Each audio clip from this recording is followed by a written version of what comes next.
یعنی مراد یہ کہ یاد ہی نہیں رہتا، اب چونکہ کام ہی نہیں کرنا اذان کے بعد، تو اذان کا جواب تو دے سکتے ہیں آپ. تو اپنے آپ کو یہ یقین دہانی کروائیے کہ اذان کا جواب دینے میں کوئی حرج نہیں، کیونکہ بچپن سے ہم ایک ایسے ماحول میں رہے ہیں سب، جس میں جب خاص دن آتے ہیں تو ہر ایک کو یہ امیج دیا گیا کہ ان دنوں میں تو کوئی اللہ کا نام بھی نہیں لے سکتا، زبان نہ پاتے. نعوذ باللہ. اللہ کا ذکر ہو سکتا ہے، درود پڑھ سکتے ہیں، اذان کا جواب دے سکتے ہیں، آپ دعائیں کر سکتے ہیں، آپ قرآن سن سکتے ہیں. جو لوگ قرآن کی تعلیم حاصل کرتے ہیں وہ قرآن کی تعلیم حاصل کر سکتے ہیں. آپ کون سا کام ہے جو نہیں کر سکتے؟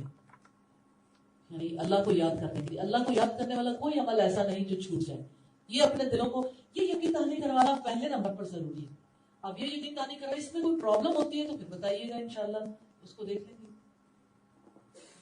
اور کل کے دن پہ میں آج پہلے سے اناؤنس کر رہی ہوں، کل کے دن پہ ہم شروع کریں گے بات چیت سائڈ وائز. یہ بات تو میں آپ سے پوچھتی ہی رہوں گی جب تک کہ آپ پختہ نہ کر لیں. اچھا، کل کے دن پہ ہم دل کے شفاف ہونے کے حوالے سے بات چیت کریں گے انشاءاللہ. دل گدلا کیسے ہوتا ہے اور دل شفاف کیسے ہو جاتا ہے. جی کوئی اور؟ اچھا جی. اب کتنا ضروری ہے نا یہ، وقفہ کر لیں، بریک کر لیں، ٹائمنگ ایڈجسٹ کروا لیں، اتنی دیر کے لیے رک جائیں. کوئی نہ کوئی سلسلہ تو ہوگا نا. یعنی اب ہم حل تلاش کریں گے نا کہ کلاس سے چل ایک اذان کا جواب تو دیا جا سکتا ہے نا، بریک کر لیں. کبھی ایسا ہوتا ہے نا کہ کوئی چیز بریک نہیں کی جا سکتی سم ٹائمز، تو اذان بھی ایک نہیں ہوتی، کوئی اور ہو سکتی ہے. تو اس میں اگر آپ توجہ کریں گے تو انشاءاللہ تعالیٰ آپ کو اس کا حل بھی مل جائے گا، اور دونوں طرف سے کہ آپ کا ٹائم بھی حرج نہ ہو اور اذان کا جواب بھی دے لیں. اذان کا جواب دینے سے ٹائم حرج نہیں ہوگا، انشاءاللہ برکت ہوگی. اچھا، اب مجھے یہ بتائیے کہ اذان کے بعد کی جو دعا ہے وہ کرتے ہیں؟ کتنے لوگ نہیں کر پا رہے ابھی تک؟ کوئی بات نہیں، آپ نہیں کر پا رہے. اچھا جی، اذان کا بھی جواب نہیں دے پا رہے تو ظاہر بات کی دعا بھی نہیں ہوتی ہوگی. کوئی ایک اذان بھی نہیں جواب دے پا رہے ابھی تک؟ ہاں اچھا، پھر استغفار کریں، کیونکہ جب کوئی کام نہیں ہوتا تو استغفار کرنا لا حول ولا قوت الا باللہ. نماز سے پہلے استغفار کر کے لا حول ولا قوت الا باللہ پڑھ کے پھر نماز پڑھیے، اور اللہ سے دعا کر کے انشاءاللہ تعالی اللہ تعالیٰ کی رحمت.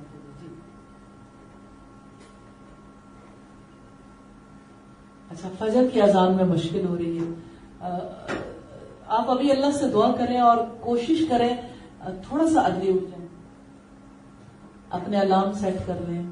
میں تو آپ سے یہ کہوں گی آپ اپنے موبائل پہ اذان کے اوقات والا کوئی سافٹ ویئر ہے تو اسے ڈاؤن لوڈ کر لیں. ورنہ یہ ہے کہ کوئی نہ کوئی صورت تو کی جا سکتی، ایون وہ ٹائمنگز بھی ایڈجسٹ کیے جا سکتے ہیں جس پہ خاص طور پر اذان لگتی ہے. اور جی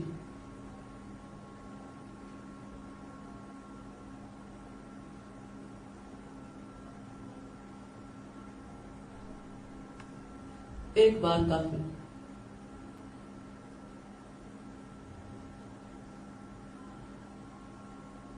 اس میں کوئی حرج کی بات نہیں ہے، اللہ اکبر کی بات ہے نا، کوئی بات نہیں.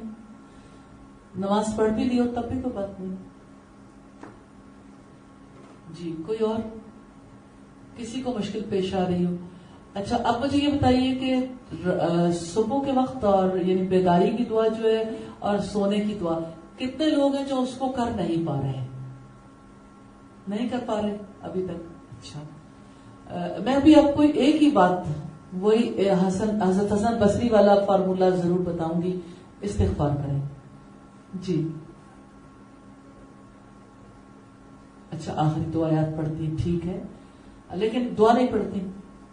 اچھا، اس کا طریقہ کار یہ ہوتا ہے کہ آپ اسٹیکر لگا لیں. آپ زبانی دعا پڑھتے ہیں، آپ جہاں سوتے ہیں نا اپنے کہیں بیڈ کے قریب اسٹیکر لگا لیں. کوئی نہ کوئی چیز تو آپ کو ریمائنڈر دینا. واش روم جانے کے لیے دعا اسٹیکر لگا لیں اندر باہر.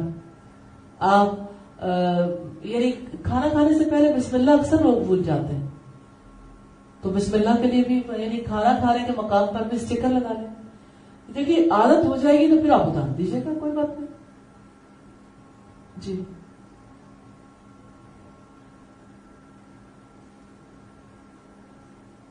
اچھا آپ کہتے ہیں اسٹکر لگا کے بھی نہیں ہو رہا، استغفار کریں. اور اللہ ہی ہے نا، لا حول ولا قوت الا باللہ. اب نا اللہ سے اللہم ہر 5 نمازوں کے بعد ایک دعا. اگر آپ کہیں بھی بھول رہے ہیں، اب یہ ایک نسخہ ہے، اللہم اعنی علی ذکرک و شکرک و حسن عبادتک. سارا آپ کا کام ہو جائے گا انشاءاللہ. یہ دعا پڑھنے کبھی نہ بھولنا. رسول اللہ کی نصیحت ہے، حضرت معاذ بن جبل کے توسط سے پہنچی ہے. رسول اللہ نے فرمایا تھا، پیچھے کھڑے تھے، حضرت معاذ بن جبل کے کندھوں پہ ہاتھ رکھا اور آپ نے فرمایا، اے معاذ میں تم سے بہت محبت کرتا ہوں. ہر فرض نماز کے بعد یہ دعا پڑھنی نہ بھولنا، اللہم اعنی علی ذکرک و شکرک و حسن عبادتک. جی بیٹا.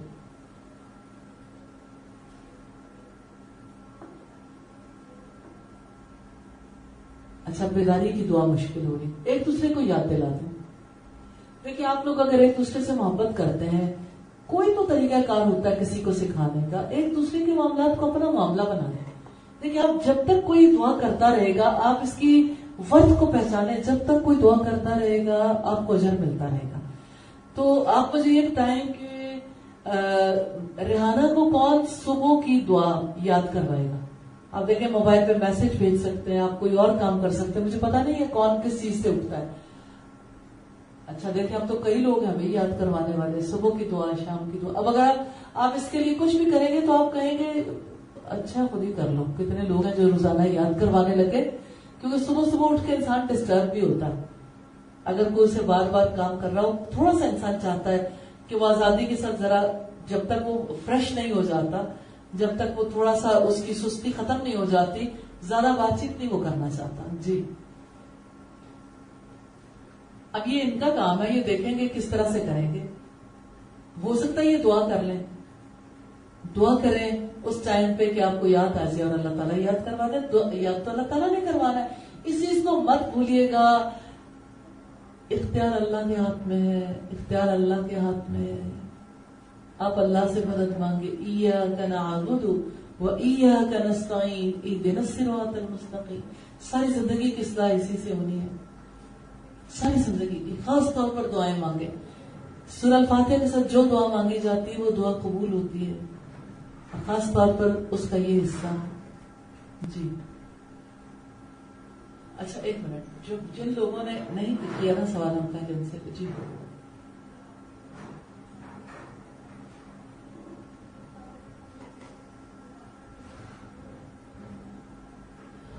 دھیان کہیں اور ہوتا ہے جس وقت دعا کرتے ہیں. آہستہ آہستہ ٹھیک ہوگا، کوشش سے اللہ سے دعا کریں، دھیان اللہ ہی کی طرف رہے. اور اس کے طریقہ کار ہیں. مثال کے طور پر آپ رات کو تلاوت کر کے سوئیں، آپ کی روح سرشار رہے گی صبح اٹھنے تک. دیکھیں آپ اللہ کو یاد کرنا چاہتے ہیں، جو رات کو کلام اللہ کی تلاوت اونچی آواز میں کر کے سوئے گا، تھوڑی یا زیادہ، صبح کے وقت وہ دعاؤں کو نہیں بھولے گا، نماز کو نہیں بھولے گا، وقت پہ اٹھنا نہیں بھولے گا. کتنی چیزیں جو آرگنائز ہوں گی انشاءاللہ. اللہ سے مدد مانگو انشاءاللہ. اور آج جو کام ہے وہ آپ کریں گے انشاءاللہ. اور میں یہ سمجھتی ہوں کہ آپ کوئی چیز میرے سے ڈسکس نہیں کریں گے، آپ اپنا مائنڈ میپ نہیں دکھائیں گے، تو اس کا مطلب یہ کہ وہ نہیں ہوا. آپ مجھے کچھ دکھائیں گے تو میں آپ کے کام کو سمجھنے کے قابل ہوں گی کہ آپ کی کیا پرابلمز ہیں، یا آپ کس طرح سے کتنے اچھے طریقے سے آپ کام کو کر رہے ہو، تاکہ دوسرے بھی ویسا کر لیں. اپنی جگہ پر بیٹھیں گے آپ لوگ، اور چاہے ایک دفعہ کھڑے ہو کے دوبارہ بیٹھ جائیں. اس وقت فرزانہ آپ کو جو ہے انشاءاللہ صبح شام کے اذکار کروائیں، نماز کے بعد کے اذکار، صبح شام کے اذکار. تو صبح شام کے اذکار جو ہے یہ کریں گے. لیکن ہم صبح شام کے اذکار کے حوالے سے خاص بات کہنا چاہتی ہوں. خاص چیزیں زندگی ہے، لاجک، اور لاجک کے بعد آپ کا پیشن. ایک دعا جس سے آپ کو محبت ہو جائے، جس کو آپ اتنی ناگزیر سمجھیں کہ آپ اس کے بغیر تڑپ جائیں. پھر آپ جس وقت بھی چاہیں، صبح کی دعا بھول گئی لیکن یاد آنے پر اسے پڑھ ڈالی. سورہ الکہف میں آتا ہے وَاذْكُرْ رَبَّكَ إِذَا نَسِيتَ. آپ نے چھوڑنی نہیں. آپ کو دوپہر کو 12 بجے یاد آیا صبح کی دعا نہیں پڑھی, پھر پڑھ لیں. شام کو یاد آیا صبح کی دعا نہیں پڑھی, پڑھ لیں. یہاں سے شروع کر لیں. کلیئر ہوگی بات؟ ہاں جی. صبح کے اذکار پڑھ, لیکن یہ دعا کریں یا اللہ مجھے اس کے وقت کا حق ادا کرنے کی توفیق عطا کرے. عادت بن جاتی ہے, چیزیں ایک دوسرے کے ساتھ نتھی ہو جاتی ہے, پھر چھوٹتی نہیں. ٹھیک ہے. زندگی جس سے سب محبت کرتے ہیں, زندگی جس کی قدر و قیمت ہر ذی شعور انسان کے نزدیک بہت زیادہ ہے, ایسا کیوں ہے کہ سب لوگ اس زندگی کے لیے قدر شناس نہیں ہوتے؟ ایسا کیوں ہے کہ لوگ اس زندگی کے لیے حقیقی معنوں میں تگ و دو کرنے والے نہیں ہوتے؟ آپ زندگی کے بارے میں دیکھیے, جیسے اپنے جسم کے لیے, جسم کی ضروریات کے لیے اور جسم کی حفاظت کے لیے جو لوگ کام کرتے ہیں, جو اسے سمجھ جاتے ہیں, وہ اس مشن پر ساری زندگی لگا دیتے ہیں اور اپنی مادی ضروریات کی تکمیل میں لگے رہتے ہیں, اور اس سے آگے بڑھ کے وہ اپنی روحانی اور عقلی ضروریات کے لیے فکر مند نہیں ہوتے اور ان کو پرے کہا کے برابر وقت بھی نہیں دیتے. اگر آپ اس موقف کے تحت دیکھیں تو لوگ اپنی روزی کے لیے کوشش کرتے ہیں. تعلیم بھی ایسے نقطہ نظر رکھنے والوں کے یہاں صرف روزی کے لیے, یا آپ یوں کہہ لیجئے کہ ایسی تعلیم ناگزیر ہو جاتی ہے جس کی وجہ سے اچھی روزی کمائی جا سکے. اسی طرح سے روزگار, آپ کا بزنس, آپ کی جاب, وہ آپ کے لیے امپورٹنٹ ہو جاتی. پھر مرد ہوں یا خواتین, ان کے لیے یہی چیز سب سے زیادہ اہمیت کی حامل ہو جاتی ہے. پھر آپ کی جسمانی ضروریات ہیں, آپ کی بھوک, آپ کا لباس, آپ کا شیلٹر آپ کے لیے اہمیت کا حامل ہوتا ہے, آپ کا گھر, باقی چیزیں جو ہیں وہ سیکنڈری ہو جاتی ہیں. پھر اگر بچے بھی ہوتے ہیں تو بچوں کی بھی یہی نیڈ زیادہ ہیں, بایولوجیکل نیڈز ہی سب سے زیادہ اہمیت کی حامل ہوتی ہیں. حالانکہ انسان صرف بایولوجیکل بینگ نہیں ہے, وہ اسپرچل بینگ بھی ہے, وہ عقل بھی رکھتا ہے. اس لیے جب تک تینوں کے درمیان بیلنس قائم نہیں ہوتا, اس وقت تک وہ اچھی زندگی گزارنے کے قابل نہیں ہو پاتا. اگر آپ یہ دیکھنا چاہیں کہ یعنی ہم جیسے کہ پچھلے کافی سیشنز میں یہ بات کر چکے کہ ایک اچھی زندگی گزارنے کے لیے, زندگی کا بیلنس قائم کرنے کے لیے اللہ پاک نے جو پروگرام دیا, تو اس نے اوقات کی تنظیم کی ہے, ٹائم مینجمنٹ. اور ٹائم مینجمنٹ ایسی ہے جس کی وجہ سے ایک طرف ہماری جسمانی تقاضوں کی تکمیل بھی ہوتی ہے, دوسری طرف ہماری روحانی تقاضوں کی تکمیل بھی ہوتی ہے, تیسری طرف ہماری عقل کے تقاضوں کی تکمیل کے لیے بھی اللہ تعالیٰ کی جانب سے رہنمائی ہمیں ملتی. اس لحاظ سے ہم دیکھتے ہیں کہ ہماری اب تک کی جو گفتگو ہے وہ ہماری ٹائم مینجمنٹ کے حوالے سے, خصوصی طور پر جیسے 5 نمازوں کے اوقات ہیں اور ہمارے صبح و شام کے اوقات ہیں, جیسے وہ ذکر کے اوقات ہیں, ہم ان کے اوپر بات چیت کرتے رہے. اور اسی طرح سے جیسے نماز سے پہلے اذان ہے, یا اسی طرح سے طہارت ہے, وضو آپ کا, اور اسی طرح سے وضو کے بعد کی دعا ہے, یا آپ کی نماز ہے تو نماز کی ادائیگی کے لیے جو طریقہ کار مقرر ہے, اور نماز کے بعد کے اذکار. ابھی تک ہم نے جو بات چیت کی ہے وہ اسی ریفرنس سے کی ہے.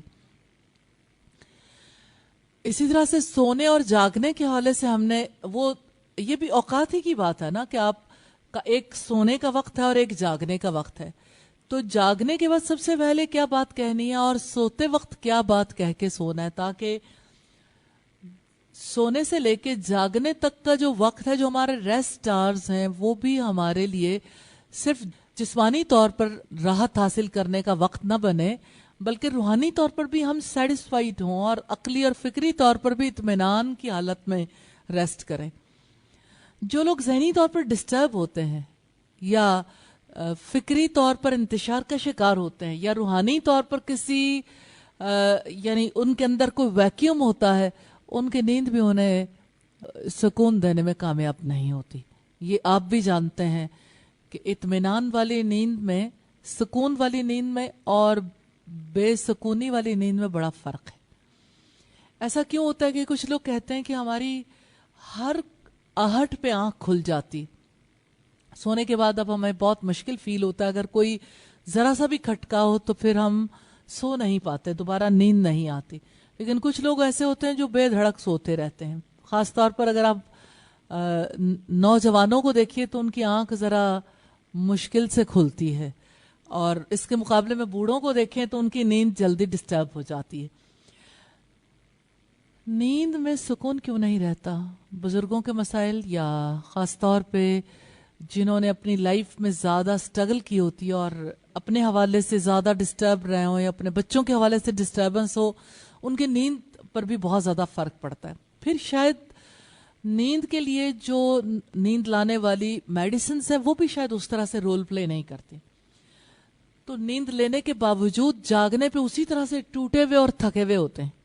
اگرچہ بظاہر جسم ریسٹ کر رہا ہوتا ہے لیکن روحانی طور پر اطمینان نہ ہونے کی وجہ سے حالات بہت فرق ہوتے ہیں. اس ساری گفتگو کا مطلب یہ ہے، مقصد یہ ہے کہ زندگی صرف جسمانی زندگی نہیں ہے. ہم اپنے جسم سے اپنی روح اور اپنی عقل کو جدا نہیں کر سکتے. جب جب انسان جدا کرتے رہے، انسانوں نے اس سے تکلیف اٹھائی ہے. اور ہمارا تو ہر موقع ایسا ہوتا ہے جو موقع روحانی، عقلی اور جسمانی طور پر نفع بخش ہوتا ہے. مثال کے طور پر کھانے کا وقت ہے. کھانا جسم کو قوت دیتا ہے، دے سکتا ہے. اسی طرح سے وہی کھانا ہے، اگر عقل اس پر غور و فکر کرتی ہے تو اس کے نتیجے میں وہ اللہ کی قدرت اور اللہ کے انعام کو پا لیتی ہے اور اللہ کا شکر ادا کرنے کے قابل ہو جاتا ہے انسان. اس شکر کے ساتھ انسان اپنی اصل سٹیٹ میں آ جاتا ہے. شکر گزاری کے روح پر بڑے گہرے اثرات مرتب ہوتے ہیں. کتنی پیاری بات ہے جو رب العزت نے کہی، لیکن بہرحال وہ کسی نے کہا تنہا کر دیا مجھے منفرد رہنے کے شوق نے، کہ ہر کوئی چاہتا ہے کہ میری ذات جو ہے وہ سب سے زیادہ منفرد ہو، اور ہر کوئی یہ چاہتا ہے کہ میں دوسروں سے ہٹ کے نظر آؤں. تو یہ چیز انسان کو تنہا کر دیتی ہے. لیکن اگر تنہائی کو قلت کے معنوں میں لیں تو رب العزت کہتے ہیں وَقَلِيلٌ مِّنْ عِبَادِيَ الشُّكُورُ، کہ میرے بندوں میں سے کم لوگ ہی شکر گزار ہیں، شکر ادا کرنے والے. تو آپ اگر وہ ساری عبادات جن کا تعلق ہمارے قلب سے ہے، ان عبادات پہ غور کریں گے جن میں سے ایک شکر ہے. ہم انشاءاللہ ان مجالس میں ان پر زیادہ ڈیٹیل کے ساتھ بات چیت کریں گے. ان میں سے ایک شکر ہے. تو شکر کا تعلق ہماری عقل سے بھی ہے، شکر کا تعلق ہماری روح سے بھی ہے، اور شکر کے اثرات ہمارے بدن پر بھی مرتب ہوتے ہیں، بلکہ ہمارے حالات پر بھی مرتب ہوتے ہیں. آپ امیجن کریں گے جو انسان کے قلب کی کیفیت ہے وہ حالات کی تبدیلی کے لیے بہت ممد و معاون ثابت ہوتی ہے. یہ ایک عجیب سا نظریہ ہے کہ آپ جس وقت اللہ کی کسی نعمت کے بارے میں درست طریقے سے یہ سوچنے کے لیے وقت لگائیں. مثال کے طور پر آپ کے دسترخوان پہ پھل موجود ہے، پھل بہت مزے کا ہے. کوئی ٹیبل پہ بیٹھا ہوا کہتا ہے آج یہ پھل بہت اچھے ہیں، فوراً جواب آتا ہے فلاں جگہ سے خریدے، فلاں علاقے کے. تو علاقے کا لنک ہوتا ہے، اس میں کوئی شک نہیں ہے. مثال کے طور پر اگر مینگوز ہوں تو آم ملتان کا بھی، شجاع آباد کا. لیکن سمر بہشت جو ہے وہ بہاولپور کا بہت مشہور ہے، اور سمر بہشت جو ہے سب سے لاسٹ میں آتا ہے، چونسے کی ایک خاص قسم ہے. اچھا، یہ جو ہم جس وقت بات کرتے ہیں نا کسی چیز پہ، کسی پھل پہ، کسی کھانے کی چیز پہ، کہ فلاں چیز فلاں جگہ سے ہے، یا فلاں نے بنائی ہے، یا فلاں اسے لے کر آیا ہے، تو اس میں پھر کوئی گنجائش نہیں رہ جاتی کہ ہم اپنے رب کو پہچان سکیں. اب دیکھیں نارملی کھانے کی ٹیبل پر جب بات چیت ہوتی ہے تو اسی نوعیت کی، فلاں ڈش بڑی مزے کی ہے، کہتا میں نے بنائی ہے، اب وہ بات کہاں چلی گئی؟ اللہ کا شکر ادا کرنے کی تو بات ہی نہیں رہ گئی۔ اب اگر آپ یہ دیکھیں کہ فلاں جگہ سے آئی ہے، یہ فلاں چیز فلاں ملک سے آئی ہے یا فلاں شہر سے آئی ہے، اس میں کوئی ایسی بات نہیں کہ اس کی کوئی ممانعت ہے یا اس پر بات چیت نہیں ہو سکتی، میں صرف یہ کہہ رہی ہوں کہ پھر اللہ تعالیٰ کے احسان کو پہچاننے کی گنجائش ختم ہو جاتی ہے۔ اور نارملی ٹیبل ٹاک ایسی ہی ہوتی ہے جس میں یا کسی انسان کی تعریف ہو رہی ہوتی ہے کہ اس نے بڑا اچھا کھانا بنایا، اور وہ پھول کے کپا بن رہا ہوتا ہے جس نے کھانا بنایا، کہ میری تو کیا ہی بات ہے، کہ یعنی کوئی کسی ڈش کی تعریف کرنا شروع کرے تو فوراً جواب آتا ہے میں نے بنائی ہے، میں تو ظاہر ہے کہ انا کے مقابلے میں خدا ہے نا، تو جہاں بھی انا پرستی آئے گی خدا پرستی ختم ہو جائے گی۔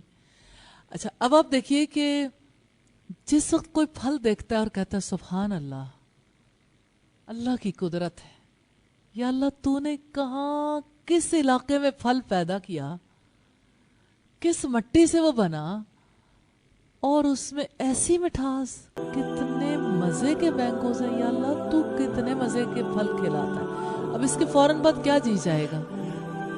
کیا کہیں؟ الحمدللہ۔ That is very natural. کہ آپ جب اللہ کے احسان کو یاد کرو گے تو اللہ کا شکر ادا کرو گے، اور اگر انسانوں کے احسان کو پہچانو گے، اس میں کوئی شک نہیں، اسلام ہمیں یہ بتاتا ہے، رسول اللہ نے فرمایا من لم یشکر الناس لم یشکر اللہ، جو بندوں کا شکر ادا نہیں کرتا وہ اللہ کا بھی شکر ادا نہیں کرتا۔ تو انسانوں کا بھی شکریہ ادا کرنا چاہیے، لیکن انہی کے گرد تو نہیں گھوم جانی چاہیے نا ساری بات۔ اب یہ جو شکر گزاری ہے، اسی کو اگر آپ دیکھ لیں تو جس وقت انسان الحمدللہ کہتا ہے تو اس کا دل سکون میں آ جاتا ہے، اور رب العزت کا فرمان ہے لَإِن شَكَرْتُمْ لَأَزِيدَنَّكُمْ، اگر تم شکر ادا کرو گے میں تمہیں اور زیادہ دوں گا۔ تو شکر گزاری کی وجہ سے حالات تبدیل ہوتے ہیں جو ہمارے کنٹرول میں نہیں ہے، جو نعمتیں دینے والے کا فیصلہ ہے اس کی جانب سے وہ حالات تبدیل کر دیے جاتے ہیں۔ شکر، اب آپ دیکھیے شکر بندے کے دل کا فعل ہے لیکن عقل ساتھ شامل ہے، اس کی وجہ سے جسم پر کیا اثرات مرتب ہوتے ہیں؟ سکون میں آ جاتا ہے جسم بھی، ہر چیز اپنے ٹھکانے پہ آ گئی نا۔ جب ہر چیز اپنے ٹھکانے پہ آ گئی، یہی مطلوب ہے، اس کی جزا کے طور پر حالات بدل دیے جاتے ہیں۔ الحمدللہ۔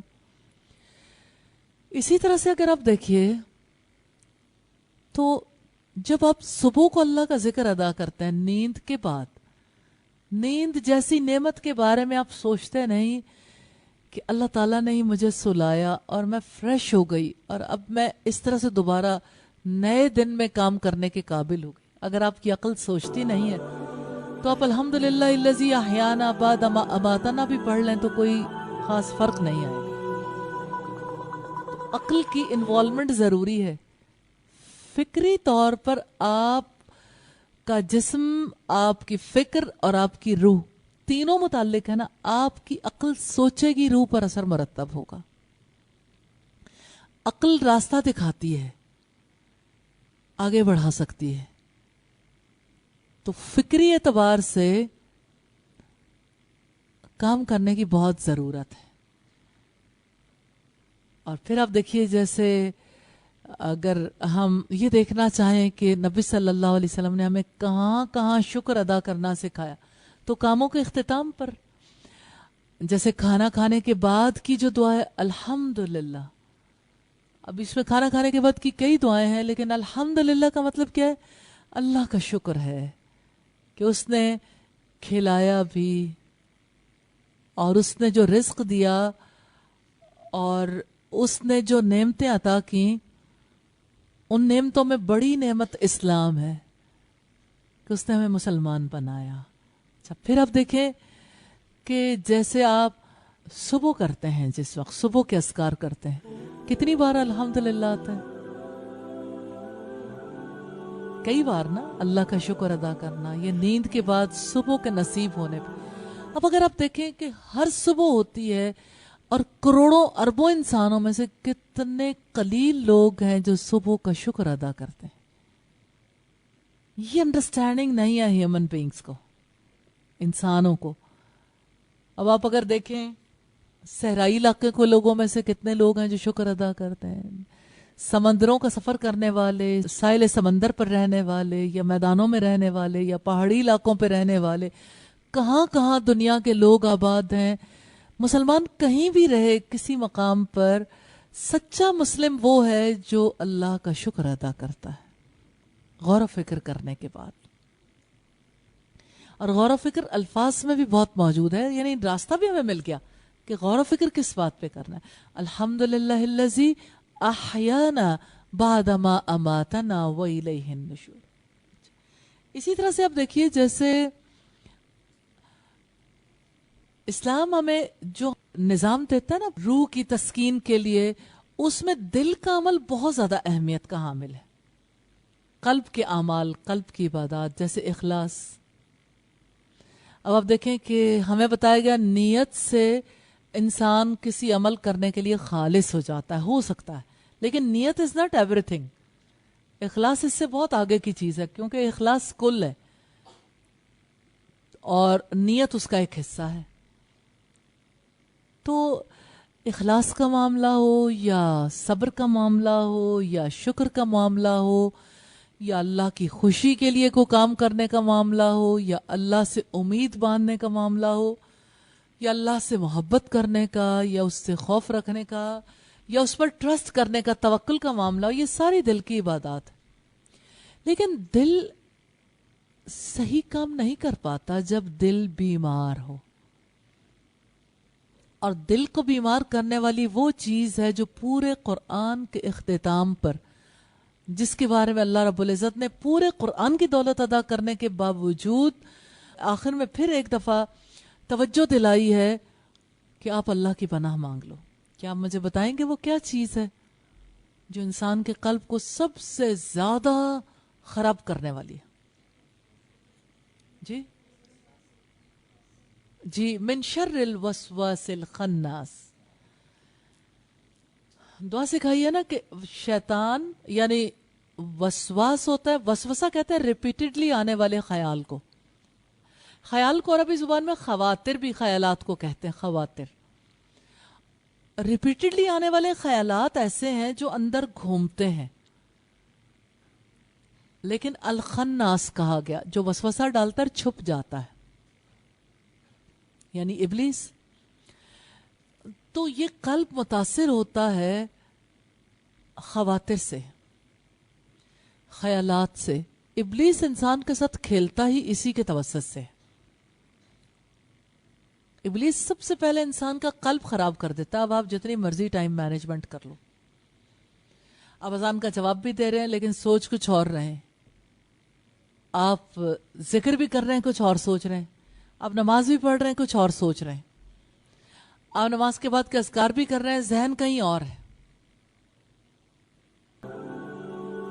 تو جب آپ کی فکر پراگندہ ہوتی ہے اور آپ کا دل شفاف نہیں ہوتا, دل فاسد ہو جاتا ہے, تو آپ کی زندگی پرسکون نہیں بن پاتی. تو یہ عجیب بات ہے, سبھی کا لائف سٹائل ایسا ہو گیا. عقل کہیں اور مصروف ہے, روح کہیں اور مصروف ہے, اور انسان کا جسم کہیں اور.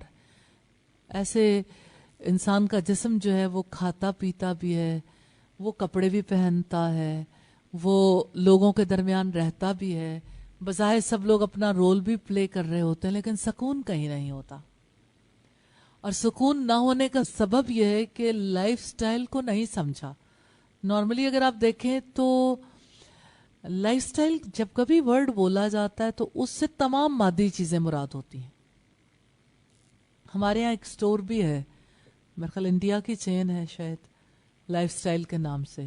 میرا خیال ہے کہ مینگو اور لائف سٹائل اور یہ سپلیش اور یہ جو برانڈز ہیں, میں اس کے نام صرف آپ کے سامنے اس وجہ سے لے رہی ہوں کہ یہ پتہ چل جائے کہ ہمارے یہاں ہر چیز کا تعلق محض جسم سے قائم کیا گیا, کہ پوری زندگی ہماری ہمارے بدن سے متعلق ہے. یہ حیوانی نظریہ ہے. سبحانک اللہم